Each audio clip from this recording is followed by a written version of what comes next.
जो प्रधानमंत्री जी देश को बता रहे थे, वैज्ञानिक हैं, अद्भुत वैज्ञानिक हैं। नाला से कभी गैस बना लेते हैं। जब देश में इंटरनेट नहीं होता है तो वो ईमेल करते हैं। जब देश में कैमरा नहीं होता है तो वो फोटो खींच के कलर फोटो खींच लेते हैं। वो प्रधानमंत्री जो a² + b² में 2ab एक्स्ट्रा निकाल लेते हैं। अद्भुत वैज्ञानिक है। देखिए, अरे भाई सुन दो, नाला बह रहा था ना, दूर की सोचते सोचते नाला में पाइप लगाया, चूल्हे से जोड़ दिया, गरम चाय ऐसी चाय बेची। कोई बेकार ही कहता है कि शराब जिंदगियां बर्बाद करती है। नरेंद्र मोदी के आने के बाद चाय ने पूरे देश की जिंदगी बर्बाद कर दी। भाई सुन तो लो, चाय वालों का अपमान कर केस करो ना नरेंद्र मोदी पर, आप करो ना। आज चाय वाले का मतलब लोग समझता है देश बेचने वाला, झूठ बोलने वाला। आप सोचते हैं भाई, हम थोड़ा ना सोच रहे, जनता नहीं सोचती, केवल आप। हम क्या है? हम जनता नहीं है। अरे भैया, हमको जनता नहीं मानते हो। माने वही बात है, आप लोग टीवी में दिखाते क्या हो, पाकिस्तान में हिंदुओं को बोलने नहीं दिया जाता। अरे भैया, देश की राजधानी दिल्ली के जंतर मंतर पर हिंदुओं को बोलने नहीं दिया जाता। मैं भी हिंदू हूँ।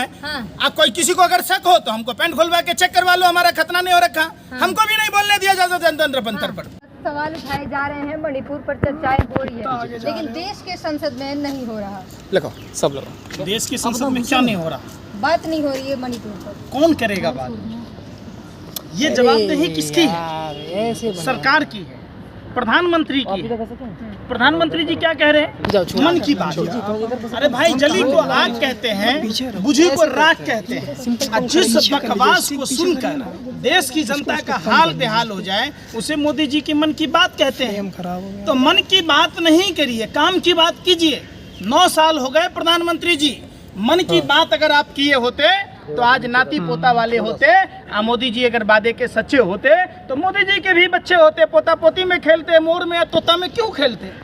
अब समझिए बात को। जो प्रधानमंत्री जी ये दावे के साथ कह रहे थे कि हिंदुस्तान में प्रतिदिन, माइक छुप रहा है, बताइए क्या कह रहे हैं मोदी जी? और इनके ही मंत्री ने प्रधानमंत्री की बेइज्जती की।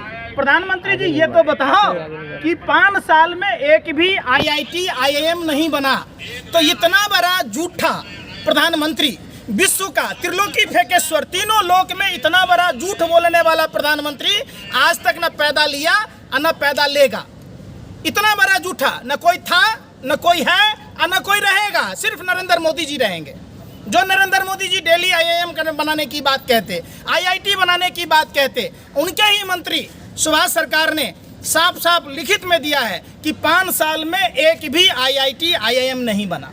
मोदी से बड़ा देशभक्त कोई नहीं है। किस हिसाब से?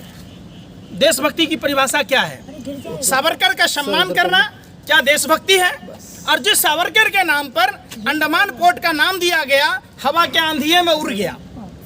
अब बताइए, उज्जैन में देख लीजिए, महाकालेश्वर में इतना बड़ा घोटाला था कि हवा में 300 किलोमीटर/घंटा की रफ्तार से उतर गया।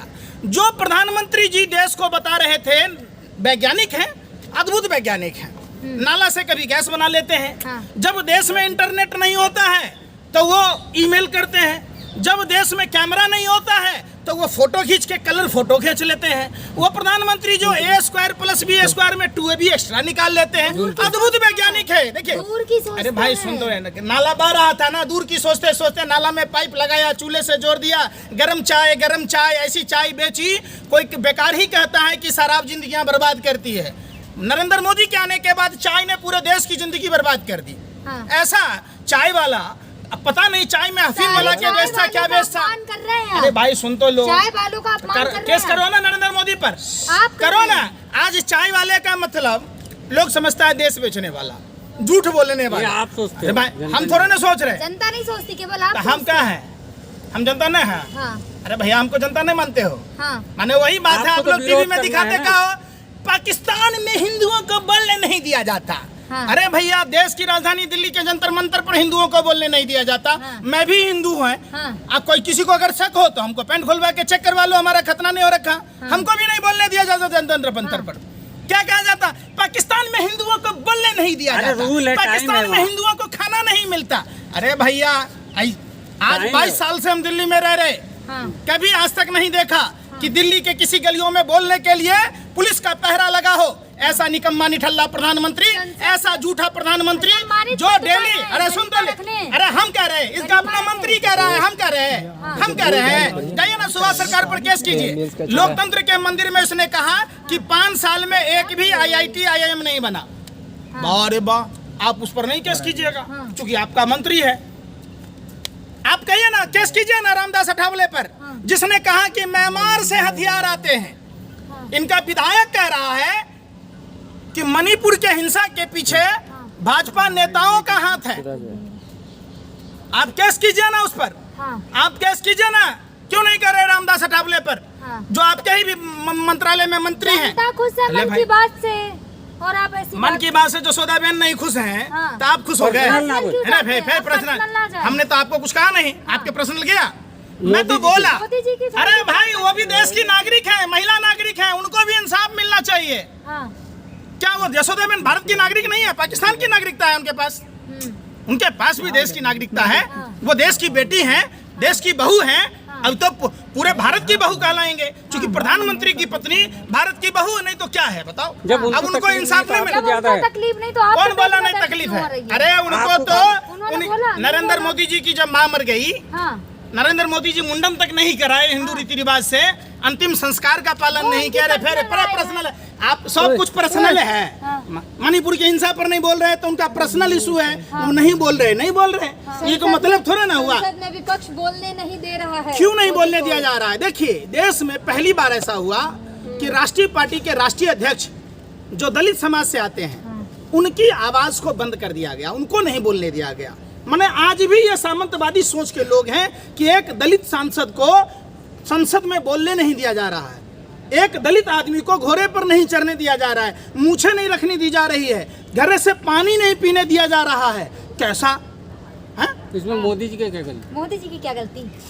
मोदी जी पहले मनमोहन सिंह की सारी गलती थी। अरे वे शर्मो सत्ता के दलालो बोल तो लो, 2014 से पहले सारी गलतियां देश के प्रधानमंत्री की थी। अब ये प्रधानमंत्री ऐसे बन गए कि इनकी कोई गलती ही नहीं है। कैसी बातें करते हो? सबके साथ सबके विकास की बात करते हैं ना मोदी जी। देखो, अगर सबका साथ सबका विकास होता तो एक बात बताइए, देश में एक भी ऐसा कार्य बताइए जिसमें सभी जाति, सभी धर्म, सभी भाषा, सभी प्रांत के लोगों का समान रूप से अधिकार हो। आप बता दीजिए। फिर क्यों कहते हैं आप? एक तरफ तो मन की बात में कहते हैं महिलाएं बगैर पुरुष के हज करने चली गई। अरे भैया, गर्व होना चाहिए, प्रधानमंत्री शर्म कीजिए, शर्म कीजिए। वही भाजपा की सरकार हरियाणा में मौलानाओं को अगर तनख्वाह देती है तो वो तुष्टिकरण नहीं है, लेकिन दिल्ली सरकार अगर दिल्ली में मौलानाओं को अगर मानदेय भत्ता देगी तो वो तुष्टिकरण है। अरे भैया, क्या तुष्टि है, क्या संतुष्टि है आपका? माने आपने जो किया वो संतुष्टि है और दुनिया ने जो किया वो तुष्टि है। आप अजीत पवार को अपने पार्टी में ले आएंगे, आपका संतुष्टिकरण है कि देश लूटने वाले जिनकी जगह जेल में होना चाहिए वो मोदी जी के साथ गलबहियां करे। ठीक है, जिसके हाथ है, भाई सुनो ना, अब नया नारा मोदी जी ने दिया है, जिसके हाथ में है भाजपा का झंडा वो है या तो बलात्कारी या तो गुंडा। सारे गुंडा मवाली, सारे बलात्कारी, सारे देश को लूटने वाले सदस्य उनका अपमान कर रहे हैं। माफी मांगे, आप कैमरे पे ऐसी बात बोल रहे हैं। हमारे शरीर में कोई सावरकर का खून है? ये तो खून भाजपा आरएसएस के नेताओं के शरीर में है। हमारे शरीर में सुभाष चंद्र बोस का खून है, पार्टी के खुदीराम बोस का खून है। अरे सुनिए ना, हमारे पुरखे उसी समय बता गए थे कि आरएसएस देश के लिए खतरा है।